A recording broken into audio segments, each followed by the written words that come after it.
There should have been an ad for like tires for serial killers. And the commercial is like, I'm a serial killer, so I know good tires. And that's why I buy Goodyear.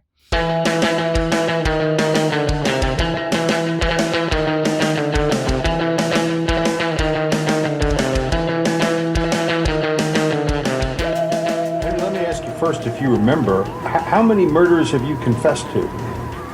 Over 3,000. Henry Lee Lucas was convincing the world that he was America's most prolific serial killer. He was a true sociopath. The emotional reaction on his part to what was going on around him was always negligible. The more I'd confess, the more they wanted. Why do you think they did it? Well, they wanted to make it look like I was the greatest monster that ever lived. After years of searching for her killer, you got a phone call one day.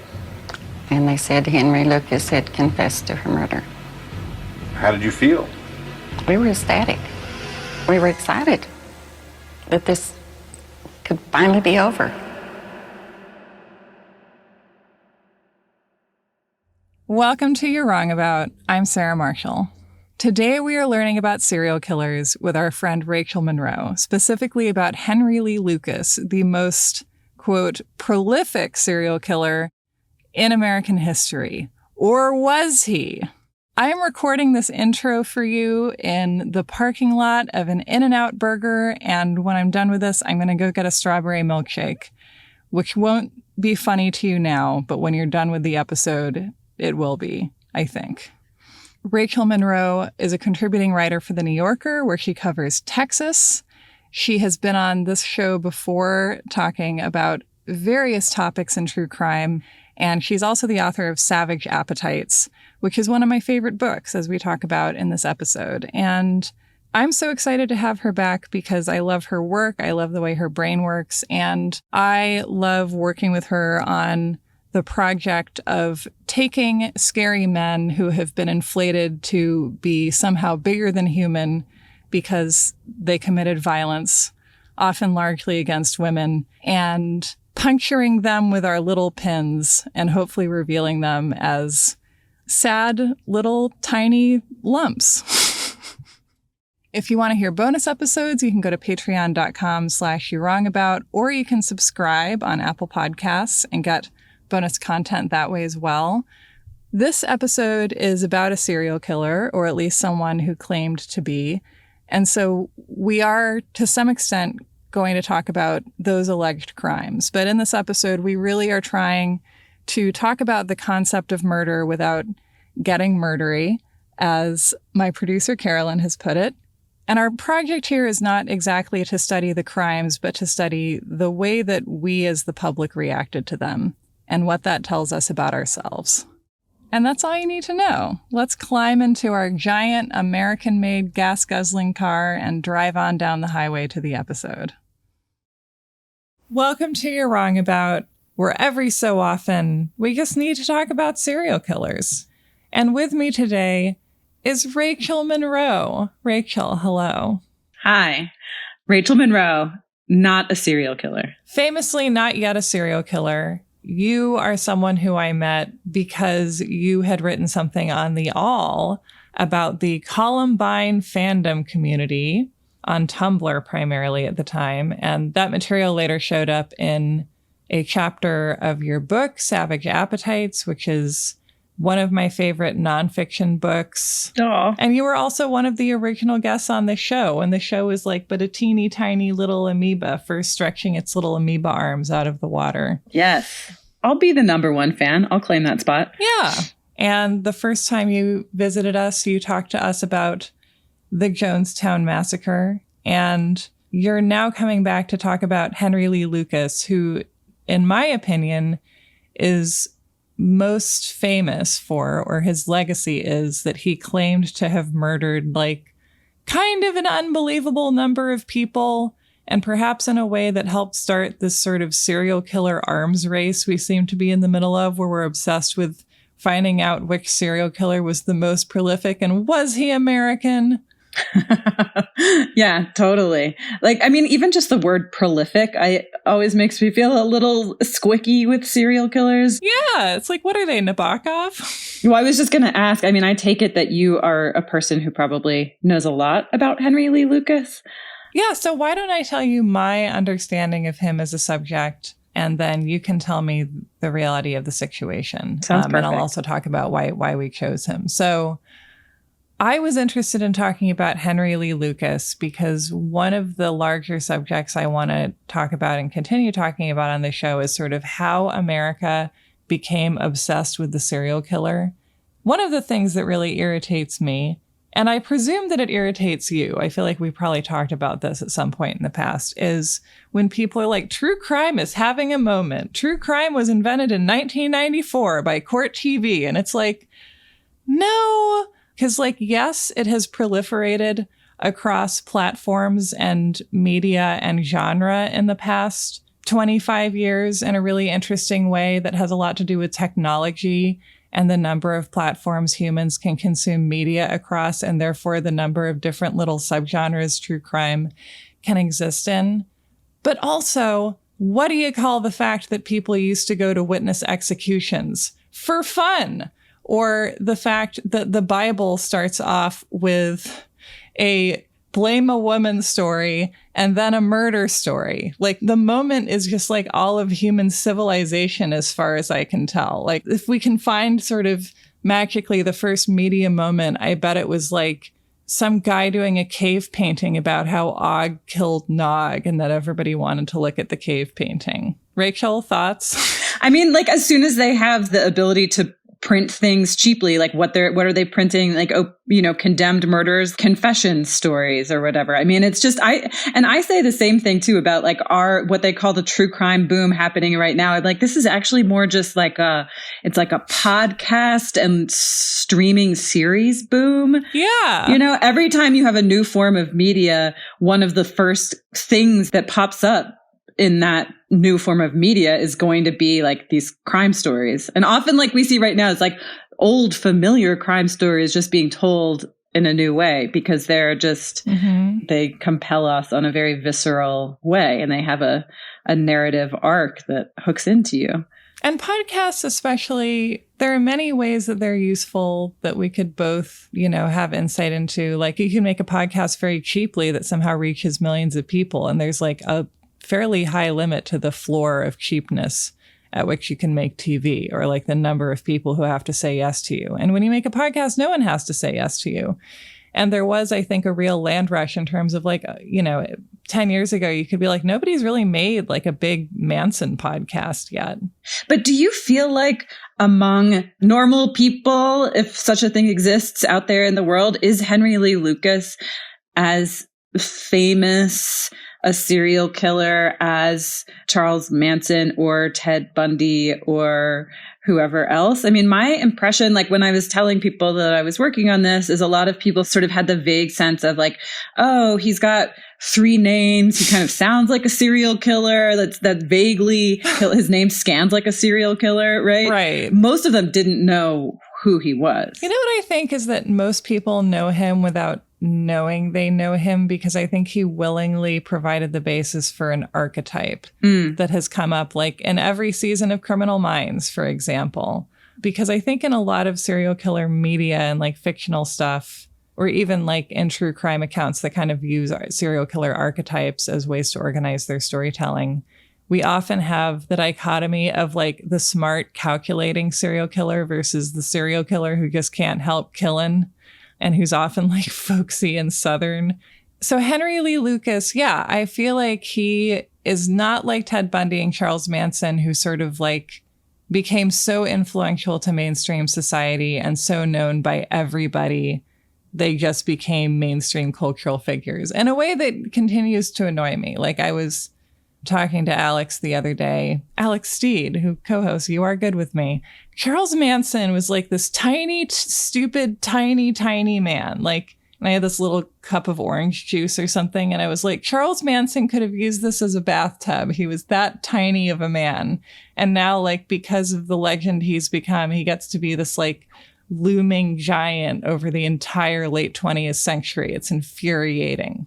Truly. And just not an interesting person. Thank you. And that's all we're going to say on the matter. So anyway, Henry Lee Lucas, what I know about him is that he was a Texan, or at least he ended up there because he got his death sentence commuted by George W. Bush at one point, which was fascinating because George W. Bush refused to commute the death sentence of Carla Faye Tucker. Right. So I think there was the presumption based on that he had a lot of useful information to share. I don't know if he did really, but I think this happened in the 90s. And I feel like the 80s and 90s were also like the golden time of the idea that like serial killers had all this knowledge and insight and we could like mind hunt them and figure out what they thought, and it would be really useful. And I think it's been like fairly useful to understand how a serial killer might think. But I think there's like this pervasive cultural myth that serial killers are somehow like superhuman and they like share a collective brain or something because they're like more evolved into pure killers. Like this is something I've come across in media about this for my whole life. And I think that's weird. That's a weird thing to think. And I don't think that theory has been really supported by these interviews that we've done. But so Henry Lee Lucas, he's the basis for the movie Henry, Portrait of a Serial Killer, which I think is very loosely based on his life and where he's played by Michael Rooker of Guardians of the Galaxy. The theory in that is like something is broken inside of him and he just sort of calmly walks around killing people all day, every day. Yeah, let's talk about that movie later, because I think we should definitely talk. I watched it for you. Oh. Proof of my love. No, it really is. Yeah, so I'm interested in getting back to that. But I think he's depicted as sort of like Jason Voorhees with a mask off, basically. He just calmly and expressionlessly walks around killing people. And my impression of the real Henry Lee Lucas is that he was probably relatively far off from that. I feel like I might have read that he was tested as having a low IQ and that he at least confessed to the murders of, I think, a lot of like teen runaways and sex workers, and that his crimes were primarily, if not entirely, against women. And that this was also what we meant by the term serial killer around this time, that we were really talking about white men who sexually assaulted and murdered their victims, who were white women, typically. He created this mythology, and then he confessed to, I want to say like 600 murders, like so many murders that I truly wonder if he even had time for all those murders. And how big of a myth do you think he spawned, and what connection did his life have to that mythology, if really any at all?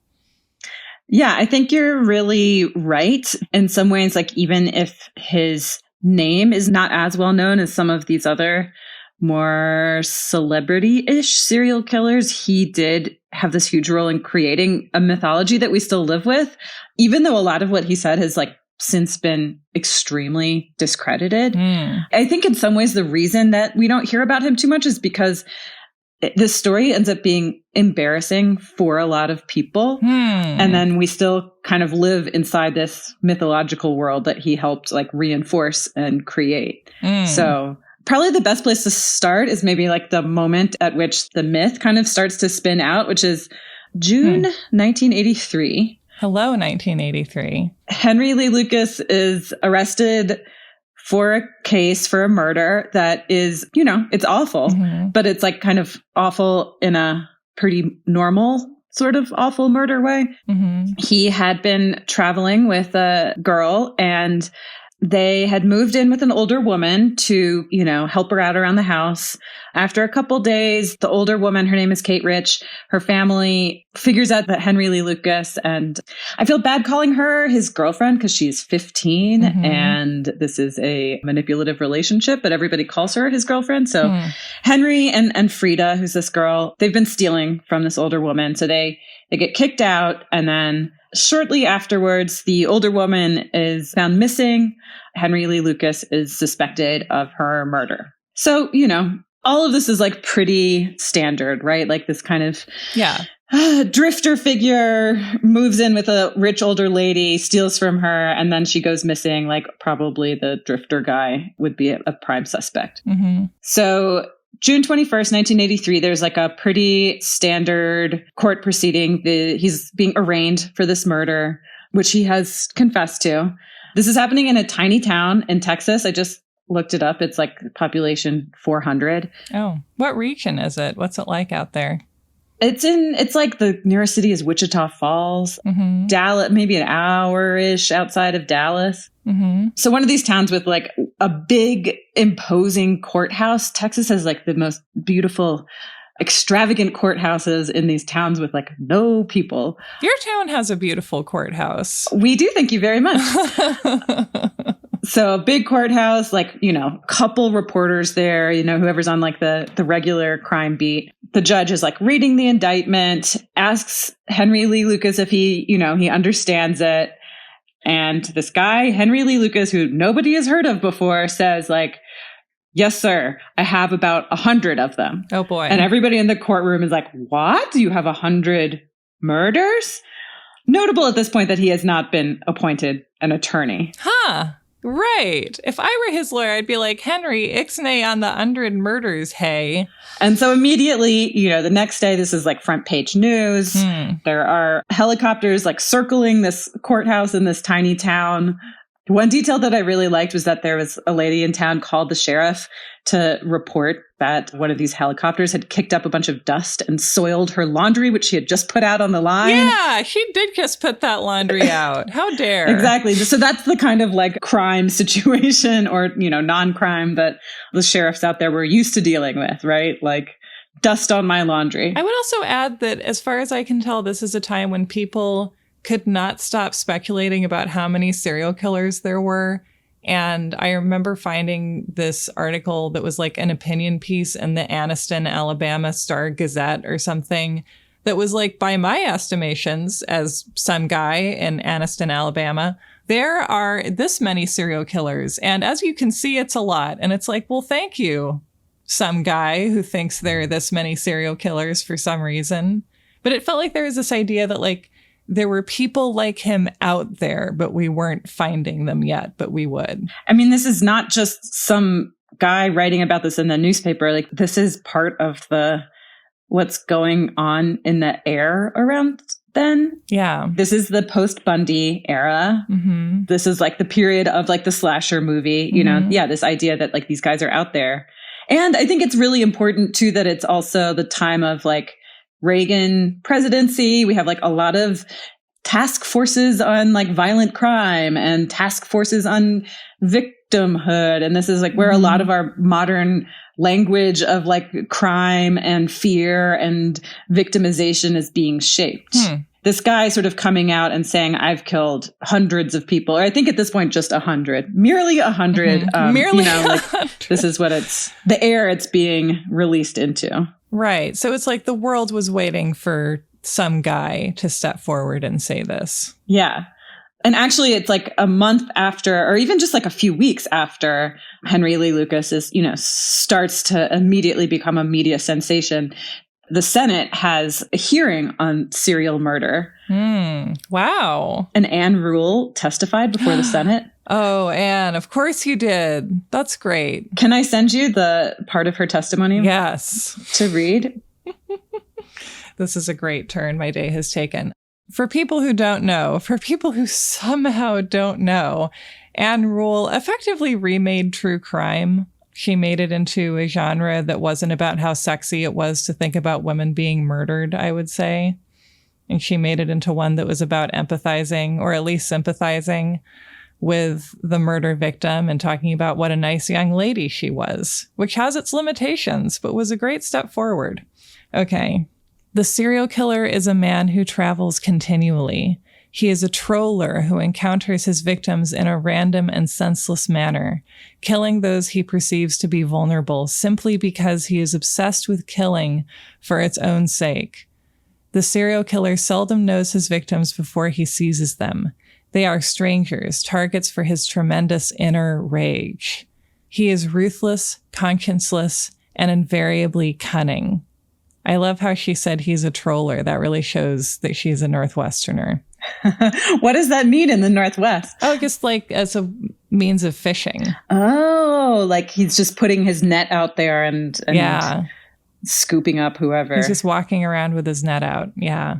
She also says in her testimony that some serial killers travel as much as 200,000 miles a year, which if you actually like average it out would be like over 500 miles a day every day. Yeah, that's a lot of miles, Anne. You're basically at that point, you're only driving and killing. This is a really serious problem, and it's really scary for us as a society to suddenly be noticing something that has probably been around for much longer, as with when we discovered child abuse in the 70s, 60s, and 70s. And I feel like this is a really prime ingredient and something I'm fascinated by, which is the need to sort of inflate the serial killer into a figure who's like stronger, smarter, more fundamentally intimidating than I think in real life he is. And I feel like it's important to like deflate the grandeur of these ideas and think of these men as like some fucking guy who the police didn't suspect for way too long because they're not that great at detecting a lot of stuff. Right. Not catching them means the police need to inflate them into something bigger or more scary or more brilliant or more nefarious, because if it's just some dude they didn't catch, then reflects badly on them. Then that would be embarrassing. Yeah. Shortly after the Senate hearings on serial murder, there's a big Department of Justice press conference on serial killers. And they're like, this is an epidemic. And around this time, there are around 20,000 murders a year in the country. And in this press conference, the DOJ officials, they point out that the murder clearance rate has been declining. This is actually really scary. They're freaking out because the murder clearance rate is 72%, which is like way higher than it is now. It's like close to 50. Wow. Which like back then there were a lot more murders. Probably, I would guess, fewer police and definitely like not as good technology. And they still cleared a lot more of their murders. So my assumption is that if I'm ever suspected of murder and I'm guilty, the police will be like, well, here's your phone and everything. So time to lock you up, babe. I assume they call you babe. But you just have to kill somebody who the police don't care about, and then you're probably fine. That's the secret. Yeah. But so anyway, so like there are 20,000 murders a year, 72% of them get solved. So it's like people immediately start doing this like funny math and are like, oh, all of the murders that are unsolved must be serial killer murders. Quite a leap. 4,000 deaths a year are, attributed to serial killers. And this number starts to circulate wildly and is like still circulating today, which is like. So this is like the figure we ended up with for missing children, where every instance of a child who was missing, even for 24 hours, even as a runaway, even when taken from one parent by another in a custodial dispute, every one of those numbers was lumped into snatched by a stranger at the carnival. It's a real number, but it's describing something else. But we just assigned it all to the most scary possible reason for that to have happened. Right. Or there are certain things that we like to be scared of, and certain things that are too scary than stranger danger or Henry Lee Lucas, drifter serial killer. Yeah. And do you think that that's because, like, if you look at the actual numbers, it's like, who's going to kidnap your kid? Your spouse or your previous spouse. Who's going to kill you? Your spouse or your previous spouse. It's like, is that just too... Because I've always thought, for one thing, that the patriarchy, which is the most succinct name I have for that whole apparatus, loves serial killers because it's like, oh my God, who's killing women? Not their husbands, not us. Drifters who drive 200,000 miles a year. Do I do that, sweetie? No, I do not. And that these figures are these sort of like, there's a handful of these exceptional figures out there who are like responsible for most of this. And they're evil, right? There are these like devils out there in the world. And what we need to do is capture these devils. And then we've got it under control. And other men can keep doing what they're doing. Exactly. It has nothing to do with that. So how are people taking this when Henry Lee Lucas is like, says at first, I killed 100 or more than 100 people. if you're trying to like attribute 4,000 murders a year to serial killers, like they need to be having really high body counts. So in a weird way, this starts to seem, if not probable, then possible. It's also true that when Henry Lee Lucas starts confessing to this stuff, the police in this area have been noticing that there have been like a lot of deaths along I-35. And since the like mid-late 70s, they've even formed a task force about, and this is a lot of women whose cars had broken down or hitchhikers, and then their bodies would be found along the highway. So you have Henry Lee Lucas sort of starting to confess to this problem that people are already aware of. So and also, what's interesting is that we love the idea that murders that happen in a geographic area are the responsibility of one murderer. And our minds seem to even naturally go to that, as opposed to what to me is the more obvious solution, which is like several murderers. Right. Okay. So there was a freeway killer, an I-5 killer, an interstate killer. Oh, no, actually, there were 3 different people dubbed the freeway killer. So it both goes to like our desire to, give them like a name and a brand. And to recognize that the freeway is, in a sense, part of the problem, right? Because America had greater connectivity and you could like swoop into a town and swoop on out. And also everybody used it. So it's like where people, everybody ends up there. So there's a sense of vulnerability about it. That was one of the things that was interesting to me in researching this, is like remembering how relatively new the highway system is. Like I'm so used to it. It's such a backbone of my life. I spend so much time, cruising along various highways, just like a serial killer, and just remembering like a lot of these like weren't finished. A lot of these systems that we're like so used to, and that seems such a just like a fundamental part of the way that we travel, like weren't completed until the 70s and 80s. It's amazing. This mode of traveling, like that you can move quickly and kind of anonymously and invisibly across the whole country, that was really new. And so I think that's probably why you have Anne Rule in the Senate saying, like, associating serial killer-ness with like mobility. Which is not, we should say true. There should have been an ad for like tires for serial killers. And the commercial is like, I'm a serial killer, so I know good tires. And that's why I buy Goodyear. Yeah, the whole time I was watching Henry in that movie, like the movie character of Henry, he's got this enormous car and he's just like a shark. Yeah. And you're just sort of like, who's going to sort of pass in front of him at the wrong moment? And it does start to seem like this kind of unhuman, malevolent force that can just be anywhere at any time. Yeah. The other thing I love about that movie, which goes against what we're talking about, is that nobody's looking for him. There's never a thing of like anybody noticing like, boy, there are all these like people in the Chicagoland area being murdered in a fairly similar way, although he does talk about altering his MO, which I suspect the real Henry Lee Lucas did not mention. Well, so Henry Lee Lucas has confessed to the murder of this woman, Kate Rich, this elderly woman. And he also confesses to the murder of Frida or Becky Powell, who is the girl who people called his girlfriend, who he had been traveling with. So we know that there are like these 2 murders, but then what are these hundreds of others that he's like suddenly confessing to?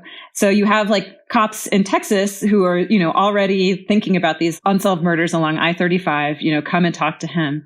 And he starts confessing to those and saying details that, according to the police, only the murderer would have known, right? Like that thing that you always hear.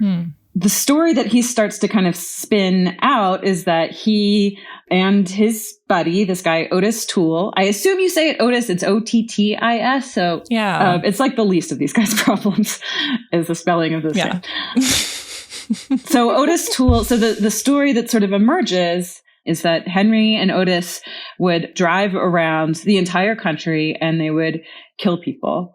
Like the serial killer of Anne Rule's testimony, they drove all around. They drove around the whole country and they killed all sorts of people by every mechanism. They claimed murders in like dozens of states. They killed people, according to these confessions, with They strangled people, 4 different kinds of guns. They would stab them. They would strangle them. They would like bludgeon them. You know, they would chop them up with axes, like really like every kind of murder possible. Some people they decapitated. Some people they cut their hands off. Some people they mutilated. Some they did not. You know, whatever this idea that we have of the serial killer having like a signature, this is the opposite of that. They were like, fuck you, FBI. Fuck you, Right. Douglas. People of all races, of all genders, you know, young people, young women, old women, boys, girls, elderly men. I feel like we're doing like a local ad for them. Like they're like, we'll kill anybody. One of the famous Henry Lee Lucas quotes is like, I killed him, you know, this way, this way, this way, everything except poison. Good for him. Poison does seem especially cruel in a way. Yeah, he later kind of goes back on that, but who knows if we can believe him about that. Oh, yeah, fair enough. And people like really are kind of gobbling up these stories. Law enforcement, for sure. Also the media, because like this is a murderer who is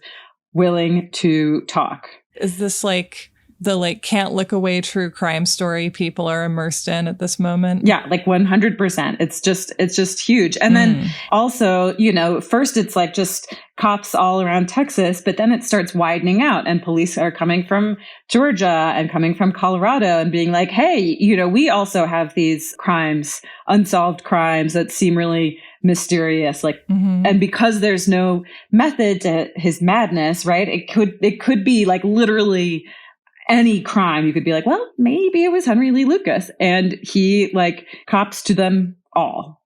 During this time, he is getting like pretty good treatment in jail. I was going to ask, what's his living situation? He's hanging out in this jail. He gets as much coffee and as many cigarettes as he wants. And apparently he drinks like 20 cups of coffee a day. Oh, Henry, that's too much coffee. It is too much coffee. As many cigarettes as I mean, I think that like as many cigarettes as he wants is honestly reason enough to confess to hundreds of murders when you're in jail. Particularly like once you stop confessing, you're going to get sent, you know, to prison and like probably death row where you do not get as many cigarettes as you want. At a certain point, it starts to feel a little like Scheherazade-y, you know, like, oh, I thought of another one. Like, oh, I thought of another one. And he's very fond of like strawberry milkshakes. They will like take him out to lunch. Yeah, no strawberry milkshakes on death row. Yeah, nope. And once you're dead, there's absolutely none of any of this. Not if you're a serial murderer, probably. But I hope in heaven to have many strawberry milkshakes. You will, yeah. He befriends a nun. He becomes like BFFs with this nun, Sister Clemmy. He's like getting a ton of attention, right? Giving a lot of interviews. Everybody's hanging on his word. The Texas Rangers and the local law enforcement who are sort of like controlling him, or, you know, they have almost like a proprietary interest in him and are like letting other people see him or not see him. They start to be, you know, like kind of friendly in a way. One reporter says that, you know, is coming in and trying to get an interview, and Henry is like, no, I won't grant you an interview. I read what you wrote about the Texas Rangers and it was critical, and like, those are my colleagues. And like anybody who's critical of my colleagues, you know, doesn't get to talk to me. So you're just like, oh, okay. Like this is. So he's like, we're all working together here. Yes. And they're treating him like that. You know, like, Henry, we need your help. Wow. He's managed to elevate himself into like a prize witness, really, yes, in a sense. Wow. And he's wrapping stuff up for everybody. So, I mean, this reminds me obviously of when Ted Bundy was like a couple days away from execution. He finally was like, all right, I'll confess to stuff, because he was hoping to live for a little bit longer.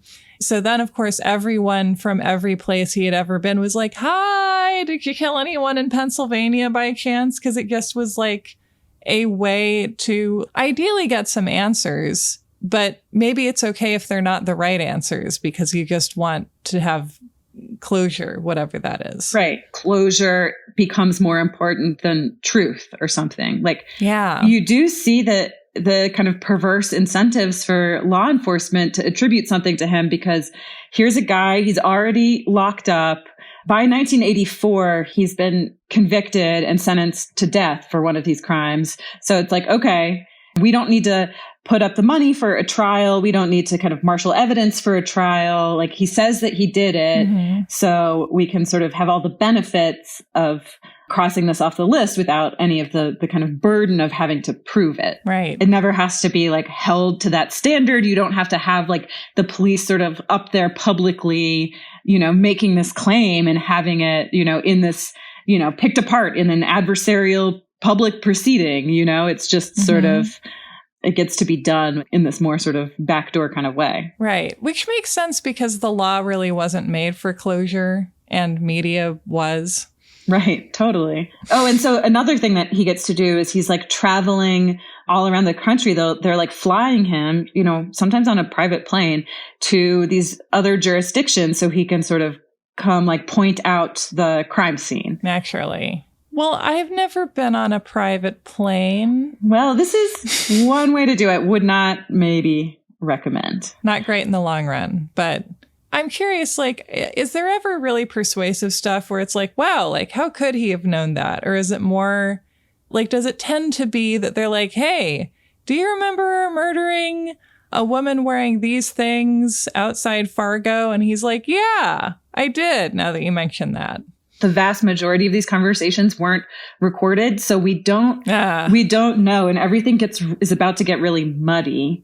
Yeah. But it's also kind of at this time that the story of his life and like what happened kind of like before he's arrested for these crimes comes out. And this is, again, he's like granting a ton of interviews. Like, this guy is like happy to talk. And so we start to kind of get this story of his early life, which I don't want to get too much into it, but he's from kind of like the rural Western Virginia, like the mountains of Virginia. In the media characterizations of him, like, kind of hillbilly stereotyping. And he had like a really terrible childhood, and it's hard to sort out.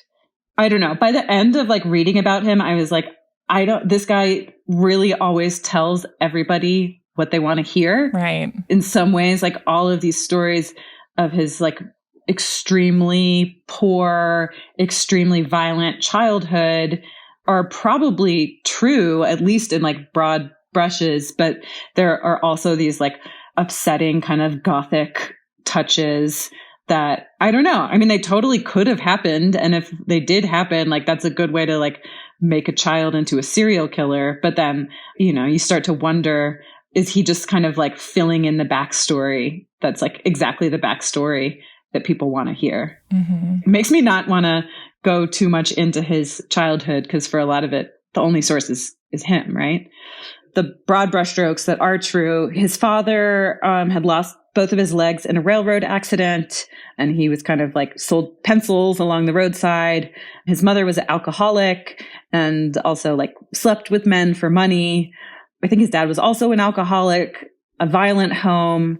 Henry lost one of his eyes, like due to kind of multiple violent accidents when he was young, and had a glass eye. In 1960, he's 23 years old, and he's drunk, and he gets in a fight with his mother, who, according to him and probably accurately, was like very abusive. During this fight, he stabs her and she dies. He's caught for that crime like pretty quickly.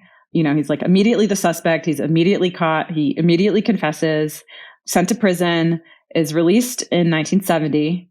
Pretty soon after he's released, he tries to like entice these girls on their way to school to get into his car.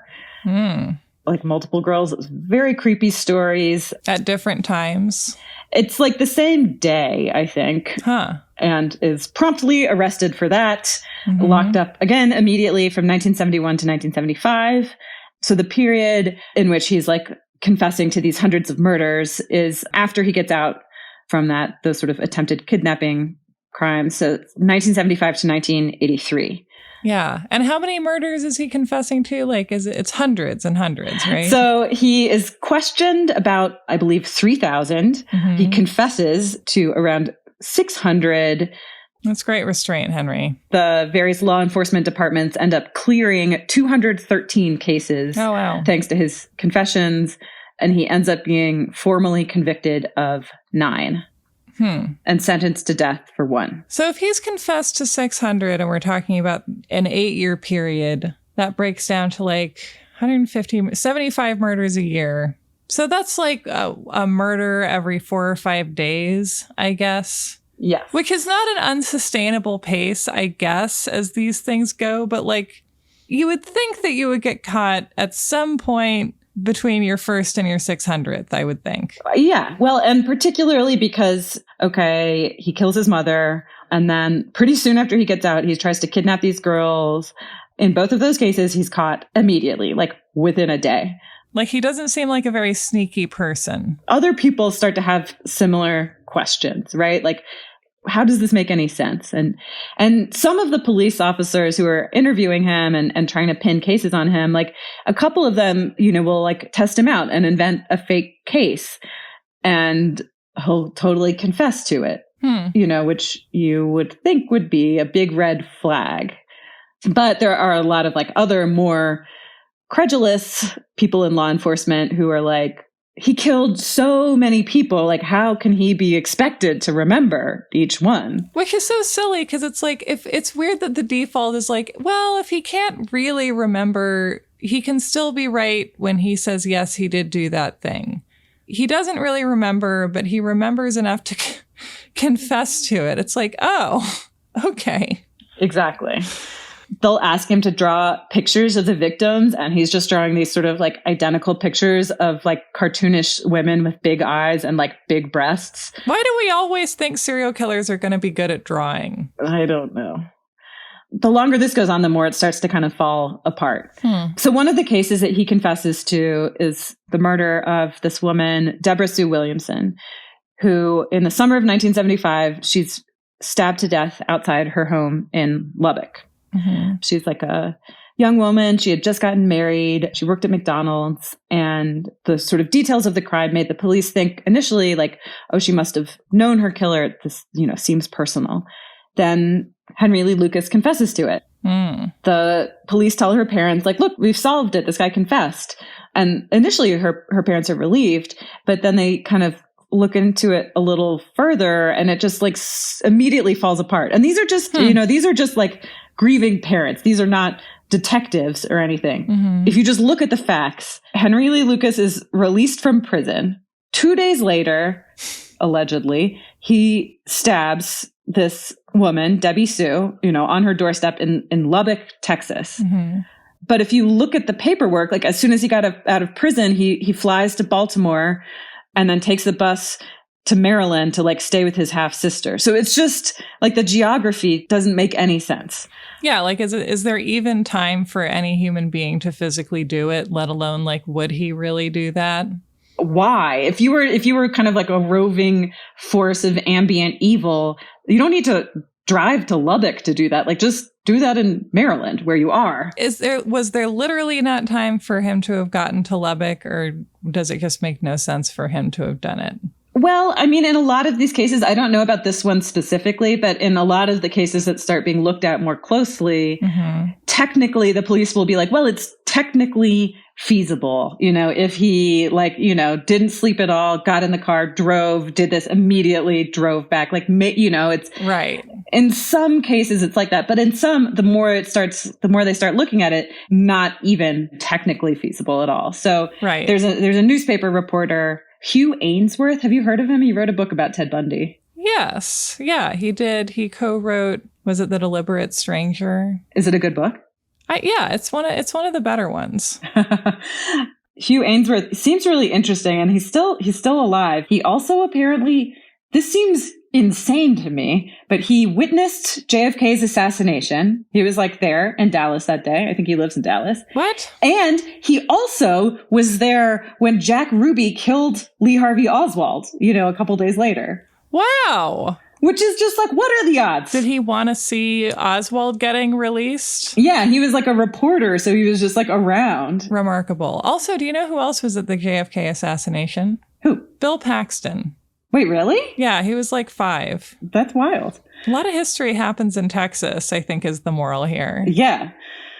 So he has this experience like interviewing Ted Bundy. So I guess he's coming to this with like some expertise. I don't know, but he's been to the serial killer rodeo before. Yeah. And so something is like kind of like rubbing him wrong about these confessions. Like, and one of the things that the details that he mentions later is that he hears that Henry Lee Lucas is like talking to these journalists in Japan. And he's like, oh yeah, I killed some people there too. No, you did not. As far as we know, you have never left the country. Like, no, sir, you didn't.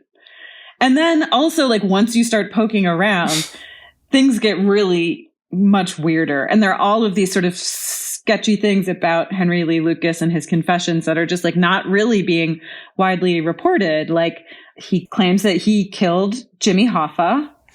He claims that he was the source for the poison for the Jonestown suicides. He was dealing in cyanide along with everything else. Which is, I thought that Henry, your whole thing was that you never poisoned anybody, but apparently now you're saying you poisoned hundreds of people. He will like also start, particularly after he becomes like a born again Christian because of this nun who he's hanging out with all the time. He starts talking about a murderous satanic group called the Hands of Death. Oh. Yes. And the Hands of Death, allegedly would pay for him and Otis to drive around the country and kidnap babies and, deliver babies to satanic ceremonies and kill. So I love that Henry Lee Lucas has taken the initiative to answer one of my eternal questions about the satanic panic, which is, what are the supply chains in this? How are you getting all these babies? And Henry Lee Lucas has the answer. And it's me.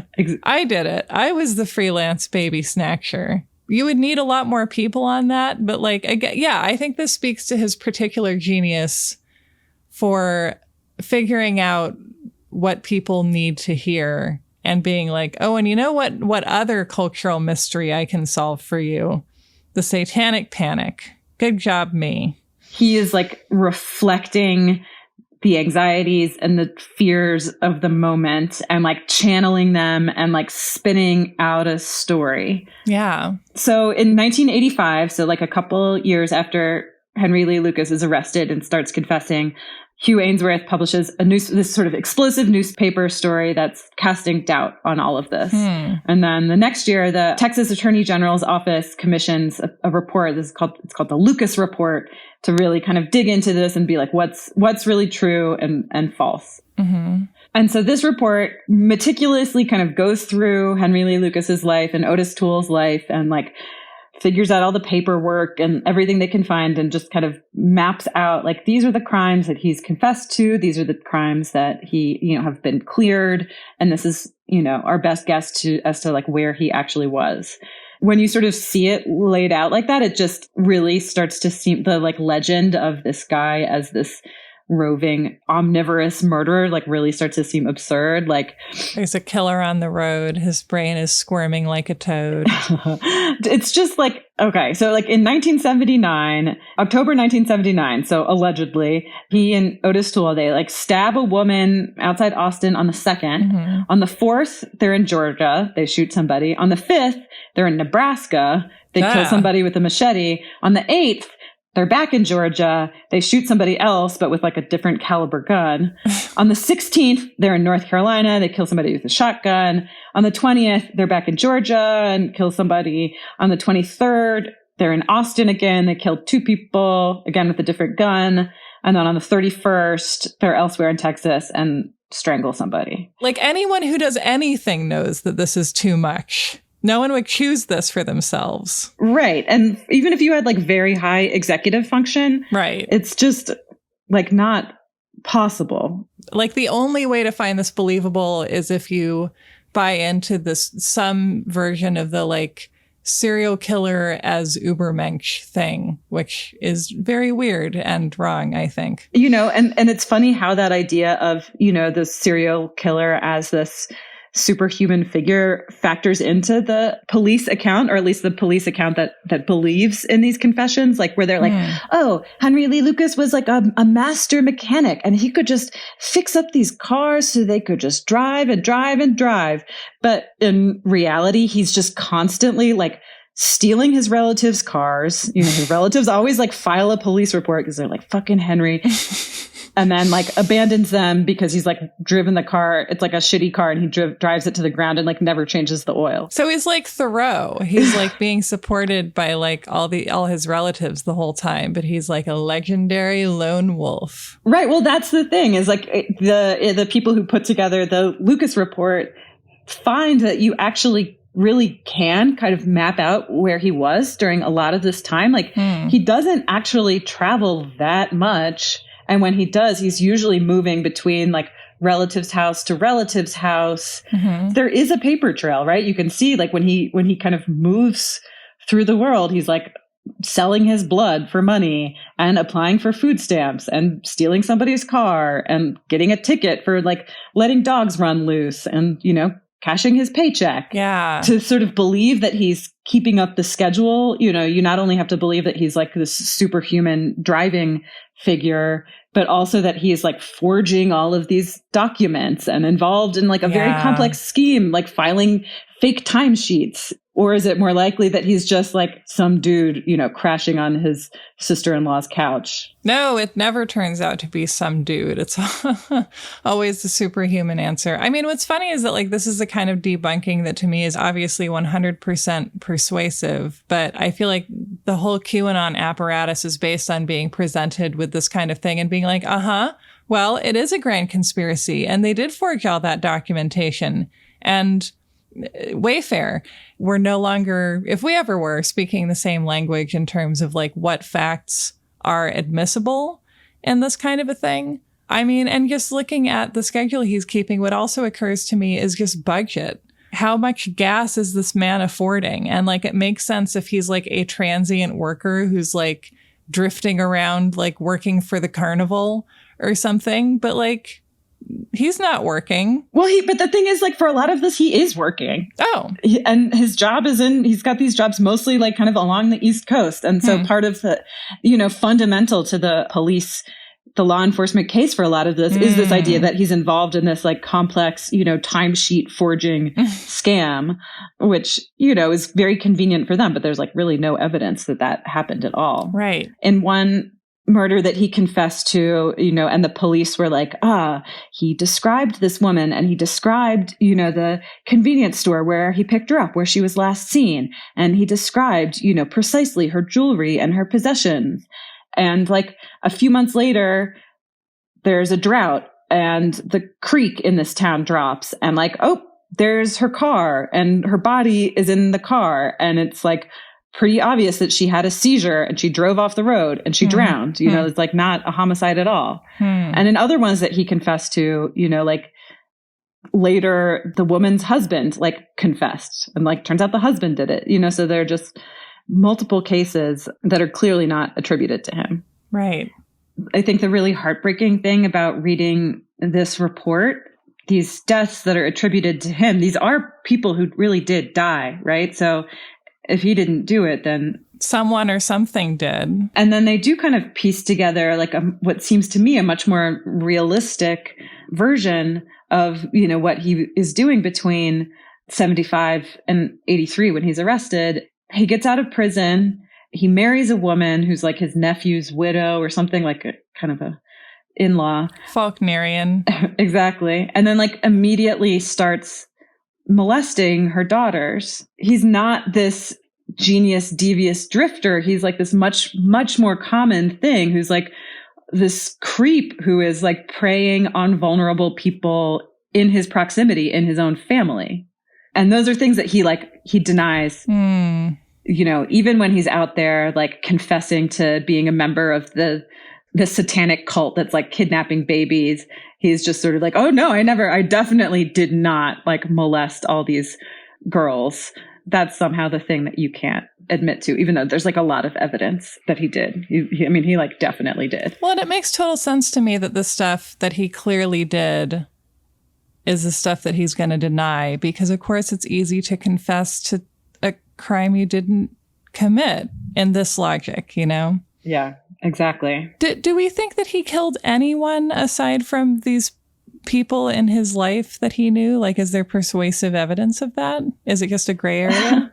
So, once these reports come out that call his confessions into question, you have sort of like the opposite kind of media frenzy than you did the first time around. So he's like, there's like this big rush of interviews with him. And now he starts saying like, I only killed 3 people. I killed my mom and Becky or Frida. That's the girl, who is Otis Toole's niece, this other girl that he molested and traveled with. And Kate Rich, the older woman, like, I only killed those 3 people. And then sometimes he says like, oh no, I only killed my mother. Like, she's the only one I killed, which like that seems very clearly a lie. He definitely pretty clearly killed those 3. Mm-hmm. This is also like an appealing story. And this is where it starts to feel really tangled, right? And he's like, oh, I just did all those confessions because, I wanted to expose the incompetence of the police. Sure you did. Right, exactly. Like it was all this like elaborate, manipulation game that I was doing. Right. Isn't it so funny that like popular media, law enforcement, government, like everyone who is steering in America is like really behind, and like conservative people, I think a lot of the time are really behind this idea of like, he was playing 5-dimensional chess the entire time. And it's like, really? Don't you think that this was like primarily just about strawberry milkshakes?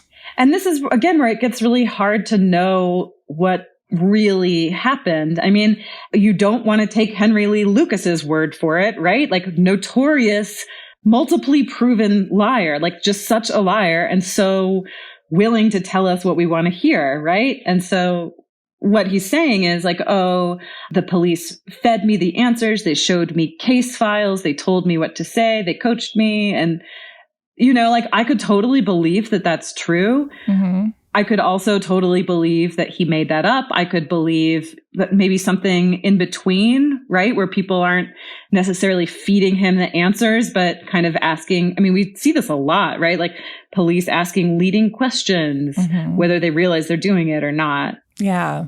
To me, this feels like a story that shows that the system we use for solving crimes is and always has been pretty fragile and subject to human bias. And that's just an important thing to keep in mind as we move through the world. This kind of mythologized serial killer figure is such a co-creation of, this man, this like very regular in many ways and in bad ways, very regular man named Henry Lee Lucas and law enforcement. Like they created this mythological figure because it served them both. Yeah. And so, as this starts to fall apart, a lot of the cases against him kind of flounder. There are a number of cases where he was, going to be tried and the grand jury doesn't indict him.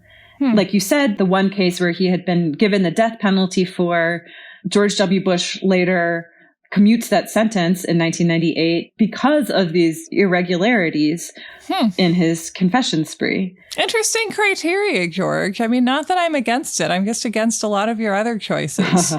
Justice for all, but, don't give the death penalty to anyone, you guys. If you're listening to this and you have the power to give the death penalty, don't do it. That's my advice.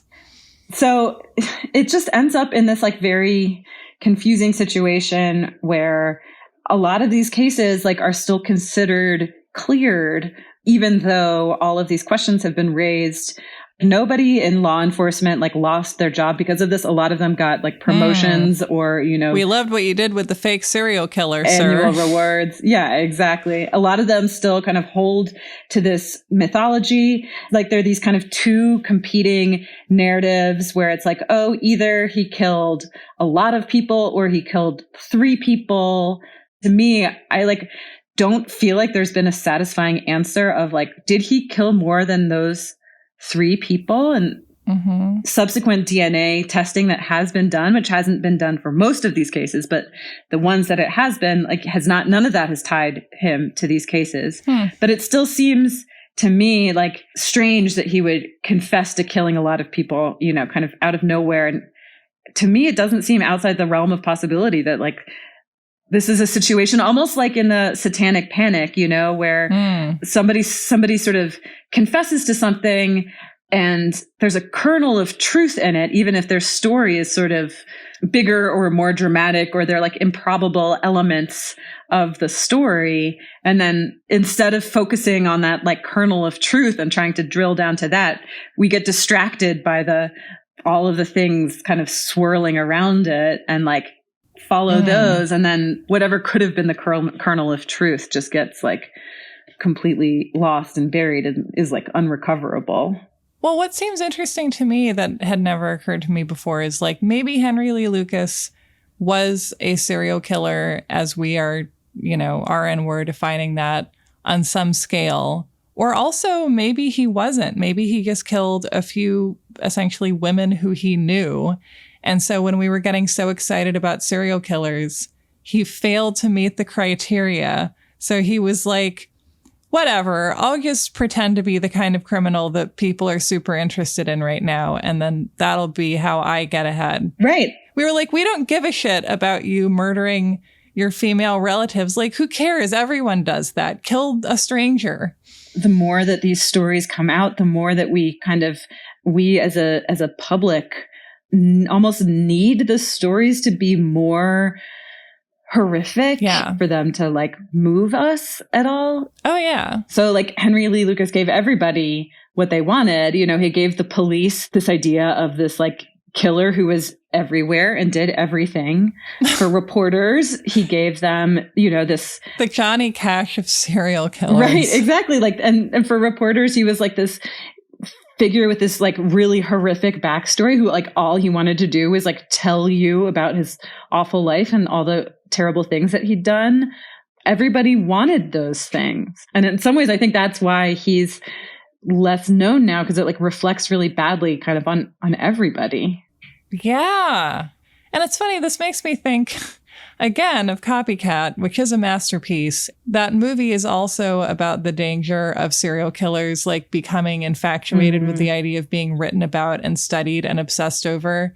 And I used to think that was dumb too, and now I don't. Now I think that's a very reasonable thing to be concerned about, and we're certainly continuing to feed into it. I know I repeat myself a lot, but I am so frustrated by the idea that people who hurt other people are somehow, because they do that, that means they're smart or they're logistically gifted or they're like able to do more difficult things or have like greater executive function than the average human. And that's why all these stories make sense. And my answer to that is that the people who cause the most harm are doing it because they are little and shrunken and stunted. And to make them into these giant, exciting legends and to make them these incredibly influential figures in our culture is dangerous. It makes us believe that violence makes us bigger, and it doesn't. It makes us smaller until we're ground down to sand and then we blow away. And it makes us less likely to actually see it when it's happening. Like you were saying, if we could recognize, that what was actually happening here was like a small and diminished person who is abusing the vulnerable people in his own life. Like if we were able to sort of see that and recognize that and care about that without needing it to be this kind of epic globe-trotting saga of incredibly ornate evil, if that's what we're looking for, we won't see it when it's happening where it really does tend to happen, which is just like the guy down the street. Yeah. And so, yeah, in that way, I mean, it's like Henry Lee Lucas kind of like for a little while, he was the boogeyman, and the boogeyman like serves a function. Like every culture needs a boogeyman. And I think it's like the thing to be scared of. So you're not scared of like what's really scary, because that's like too scary. Right. Like how in the 80s we had Freddy Krueger to distract from Ronald Reagan. Truly the biggest monster of them all. Rachel, you are one of my favorite writers. You write about all kinds of interesting stuff. What have you been doing lately that people should read? I am just right now writing a thing, like a different kind of scary story, which is about like water in Arizona. Truly bone chilling. And yeah, lots of other stuff over at the New Yorker, writing about Texas and the Southwest. Thank you so much for coming on today. Hopefully we have blown some cobwebs out of the attic, and from this episode forward, our nation will become more sensible. Great. I can't wait. I believe in you guys. Looking forward to it. And that is our episode. I hope you enjoyed it. And by the time you listen to this, I will be enjoying a strawberry milkshake somewhere out on America's highways. Thank you so much to Rachel Monroe for being our guest for this episode. Thank you to Chase Potter for editing. And thank you, as always, to Carolyn Kendrick, our producer. See you in 2 weeks.